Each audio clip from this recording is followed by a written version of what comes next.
جی السلام علیکم ورحمۃ اللہ وبرکاتہ۔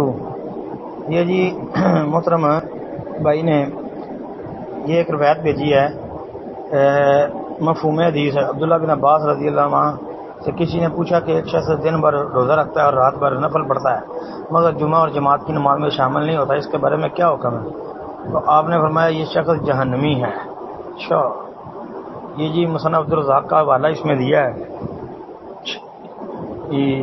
جی یہ مصنف عبدالرزاق میں یہ روایت موجود ہے، یہ 1999 نمبر پر اور 1990 نمبر پر، جلد نمبر 1 صفحہ 519 پر، یہ بالکل اسی جلد اسی صفحہ پر جو آپ نے درج کیا ہے موجود ہے۔ حدیث کا نمبر 1999 1990 ہے۔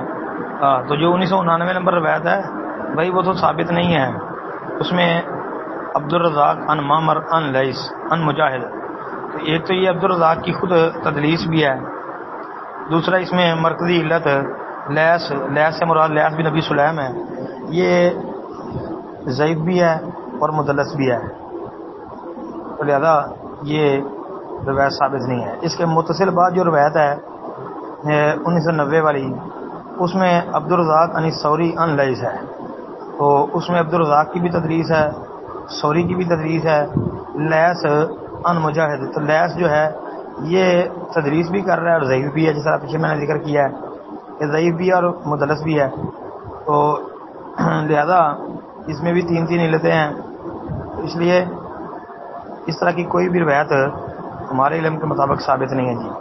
السلام علیکم ورحمۃ اللہ وبرکاتہ۔